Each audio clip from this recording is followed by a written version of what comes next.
Hey, what's going on, guys? Thanks for checking out today's video. Today we're going to be taking a look at super archers, which you see here. This is the comp I end up using. Here is my attack log, and I wanted to show this to you because this is a horrendous day I had using super archers and legends, and I realized I don't want to just go into legends of this. I need practice. Funny enough, I still went positive this day. I had 3 1-stars on offense, had 4 1-stars on defense. I had no triples though. It was horrendous. I ended the day with 2 time fails, but let's take a look at some of the practice I did to learn to get good at this. I'm not like Itsu where I could just pick up a raid and start tripling, so. Okay, here's the first raid, and this is the army comp I started with because I was approaching super archers in the same way I was approaching super bowlers, where I was trying to path everything to the middle. Obviously on this base, that's not what you do, and that's probably why this works so well. But I start with the Warden Walk. I'm going to Flame Flinger for the Eagle compartment. I'm going to send the Super Archers into the RC compartment. And one thing I find really interesting with the Super Archers is the range is so big, it's so long, that they get really deep in the base, yes, and that's the advantage to using them. But they are a little bit harder to funnel for. They're a little more likely to walk out on you as opposed to go into the base. And that's why I was having a lot of those 1-stars that I showed you from the Legend League, is that I was setting up to do the raid where I would have my main army of super archers go into the core of the base, and I would not be able to funnel them properly, and they would not go into the middle of the base, and I would be totally screwed. So that's something that I've kind of gotten away from with the super archers. They're also a little bit mushy, let's say. Like, they're not as strong as super bowlers. They don't have the same amount of hit points, so they can't take the beating of the core the way that super bowlers do. Super archers are much weaker in that way. So my idea here was I was trying to wall break into the monolith. Doing that, my wall breaker, you see, it just goes for the core walls there. But that's actually beneficial because now I don't have to use a jump to get to the town hall. My queen and archers are just going to step up and hit the town hall, which is really nice. So knowing that, I let the king beat the walls to get into the monolith compartment, and now from the monolith compartment I can jump into the back end of the base where the queen is. So this raid ended up working out really well, and I do like having 3 witches on the funnel. When you're not sending your witches into any splash damage, obviously they're very strong, right? But I end up ditching the witches in the other version of this army because 99% of the time the witches end up just dying right away or not being very useful, let's say. And I'm sure somebody who's good with them could do much better, but I definitely don't find them as useful as they could be. But yeah, so here we go. We have the flinger still working its way around the back. Of course, I say that, so now it pops open, and we're slowly working our way through the back end of this base. We have the Yetis. We have pretty much like a good amount of archers. That 4 super archers left. We have the witches left. I think we had all the witches there until I said something and one of them got killed, but yeah. And we're just gonna finish off this base. Okay, taking a look at the next base, it's a box base. Now with boxes, what seems to be the easiest thing to do with against them with Smash is to either Warden Walk the Town Hall, charge the Town Hall. So charge the Town Hall with either the Queen or the Warden if it's available. Because of the Monolith, I didn't want to do that here. Or find a way to use the Flinger on the Town Hall, which is what I am going to do. So I'm going to start with the Warden Walk and use the Flinger with the Warden. And in conjunction, they can get through some of these well-designed traps here that, and the way the defenses are set up makes it tough to just put the flinger there by itself. But with the Warden, I can pull that off, and I don't need a Yeti to tank for it or anything. The Warden does all the tanking. He'll take any of the ground skellies that pop up, whatever.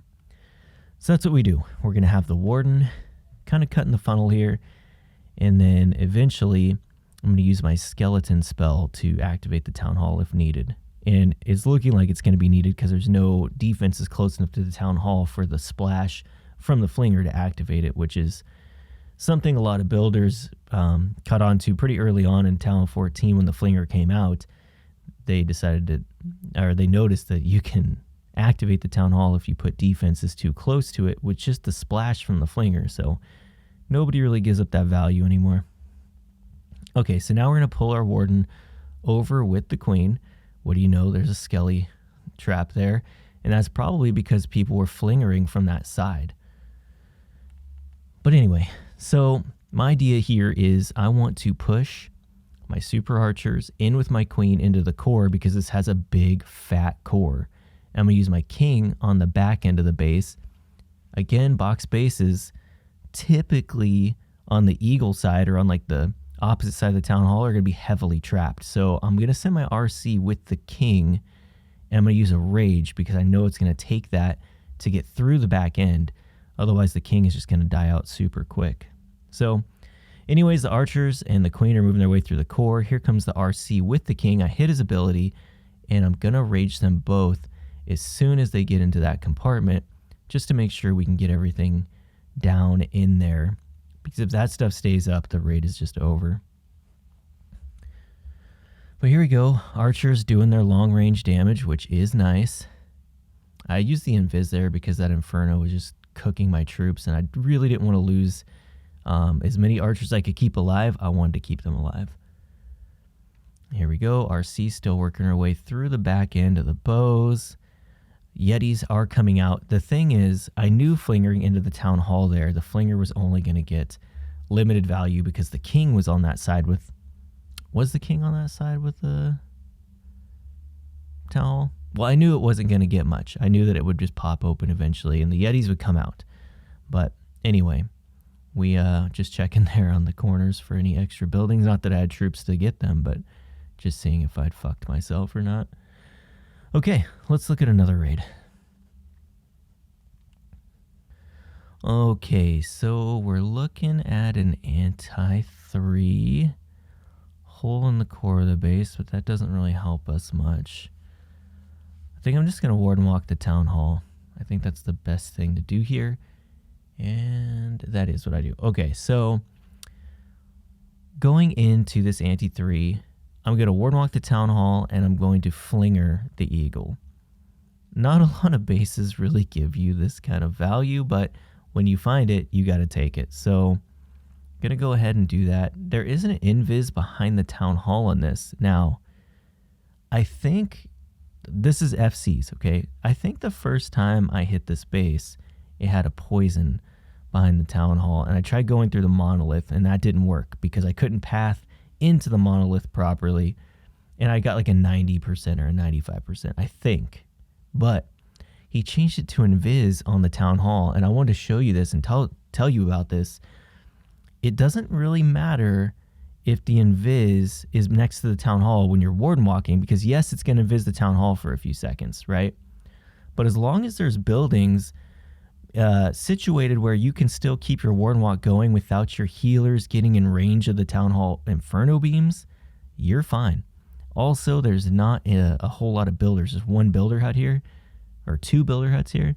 If there was like all the builder huts here, it would take ages to take this thing down. It would take at least 2 rages for the warden to take it down. But we're able to get through it here with 2 rages, of course, because that's what I said. So yeah, I guess even with just 2 builder huts, it's 2 rages. That's, yeah, glad I noticed that now while I'm recording. Anyway, so what I'm going to do is I'm going to charge the queen into the core of the base and everybody else to go around the base. This is really similar to like the way people play hybrid, or a lot of Smash can be played like this too. The great thing about this style of raid is it's just like Smash, like P.E.K.K.A. Smash, Bowler Smash. You can do so many variations of this style of raid that you can really get creative, and there's no base that you can't triple if you know the techniques of how to do it, which I do not. I'm learning. That's why I'm doing all these FCs. But here, one interesting thing about super archers is I kind of perform them as if I'm doing queen charge, hero dive, right? And that was where you would charge the queen for as much value as you could get. You would hero dive the king and RC with the warden, and then have whatever cleanup troops like Lexnos like to do Lalo, right? It was mostly just clean up Lalo. I like to do hogs, or if you friendly ward against me in Town 14 days, you saw that I had like a crazy army I was using that was almost Noah's Ark, because Town 14 is pretty broken. Hero dive was strong. You just do hero dive cleanup. Well, this is hero dive super archers in a sense, because as long as you keep the super archers protected from all the defenses in the core of the base, they outrange cannons and archer towers.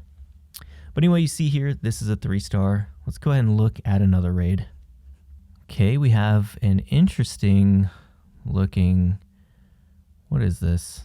Like a ringish? I don't even know what you would call this kind of base. But looking at this, what I was thinking to myself is, okay, I'll put the queen in, we'll pull out the CC, and I could probably blimp for 2 of those single Inferno towers because I really want to charge the Town Hall here. Looking at the flank, it's a risk not knowing what's on the flanks of this. I did hit this one. This was the first time I hit this base in this particular session of friendly challenges. But it was a risk because if there's a Tesla farm up there on the right-hand side and my queen went up there at all, she's not going to go for the Town Hall, and I'd kind of have to, finagle things a bit. But I was thinking I'll cut her off at the Archer Tower up there on the right-hand side, and she should go back to the Town Hall and King. If I wall break, she should be more than happy to get in there. So I wall break, I start the funnel with the baby dragon. There's no Teslas, so we are good. She is definitely going to go back and get the Town Hall, which is really nice. And my blimp Yetis beat up the King pretty good, so I don't think I need to rage my queen to get that King down, which is also a bonus. It is a little scary going into 4 bows, but that's why I probably should have mentioned this sooner. I use 6 healers with the queen, is that she could take just a little bit more damage than with just the 5 healers, and it seems like it's a lot easier to queen charge this way.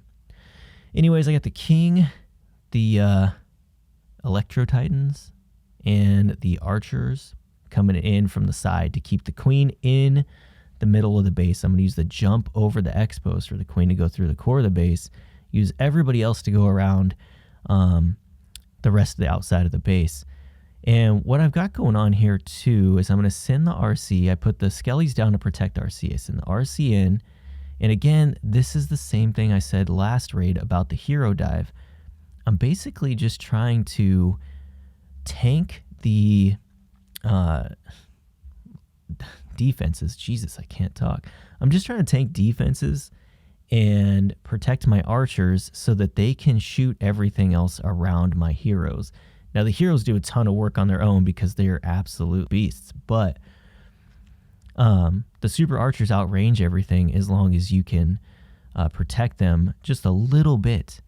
And they have just enough hit points that it makes them tanky enough that they're just going to live through most things. Now, again, you saw my fails from the Legend League log, and it was horrendous because I kept trying to send my super archers into the core as if they're bowlers. They're not bowlers. You can send them to the core, but you just have to do it properly. Okay, let's see. Another anti-3. So I want to try to take this down with a charge or a flinger because that's just the best way to do it. And I think what I end up doing here is charging with the Warden, or I guess Warden walking into that Expo. And it's going to tank that Expo, and I'm just going to flinger down here at the 6. And I don't even need the Skelly spell, it looks like, because there's a hut right next to the Town Hall. That's also not common. You just don't see much of that. But when you do see it, you got to take advantage of it. So we're just going to Warden walk our way through basically the Expo, just to make sure it doesn't target our flinger. And then after that, we're going to go into the 9 o'clock side of the base with our army. So just give it some time, let it develop. See what we're going to do. I'm just kind of looking around here. I think this is also the first time I hit this base. It gives tremendous value to a flinger, so usually my priority with sieges is when I'm doing these raids, I'm looking to first, foremost, is there a good place for the flinger that gives me a good enough value that I think it's worth using? And second, I'm looking for blimp value.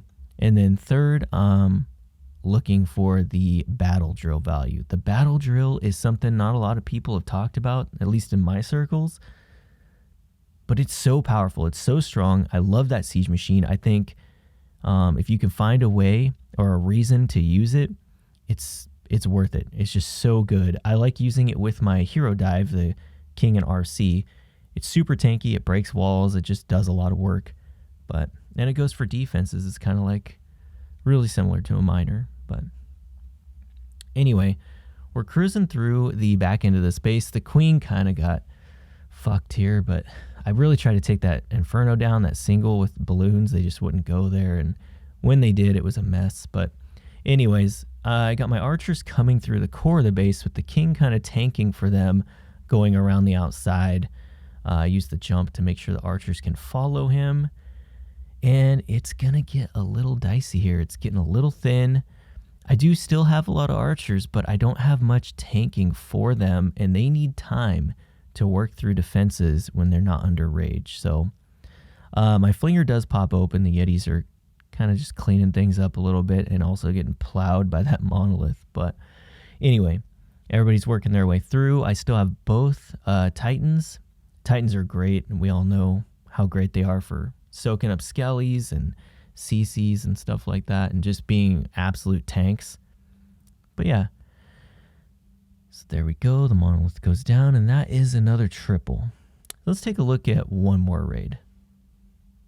Okay, here we go with another box. And I think what I do is the same thing with the town hall. Do I warden walk and flinger the town hall? I do, because I see the king there and I remember this raid. Okay, so we're going to warden walk around 3 o'clock again, and we're going to send in the flinger to get the town hall. It's just on boxes, it's so nice to get the town hall down early. So that is what we are going to do.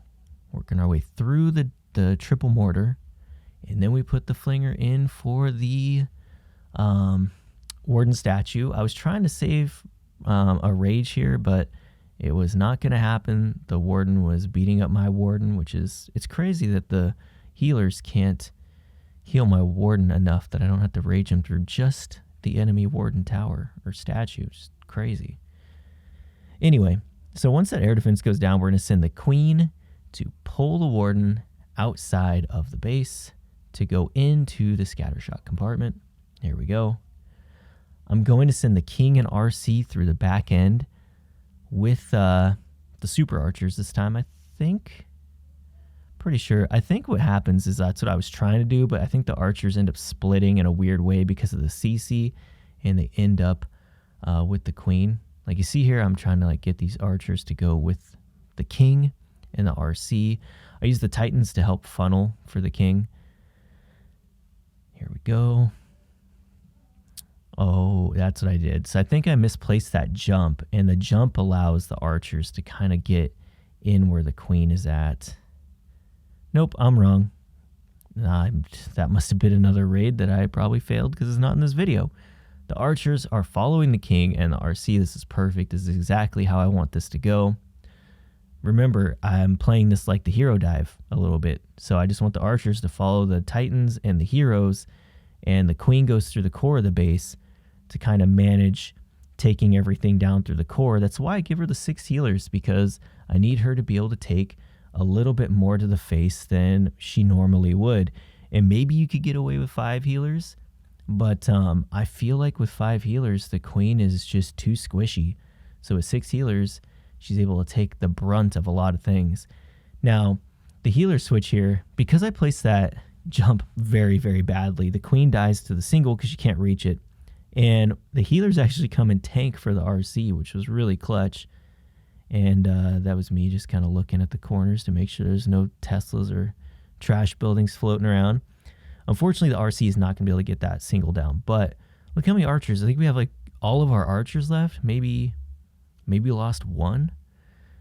But yeah, and we're just going to end up working through the space. So that is super archers. And this is probably what I'll be doing in Legend League. So that's going to do it for today's video. If you guys enjoyed it, hit the like and subscribe. And I'll see you in the next one.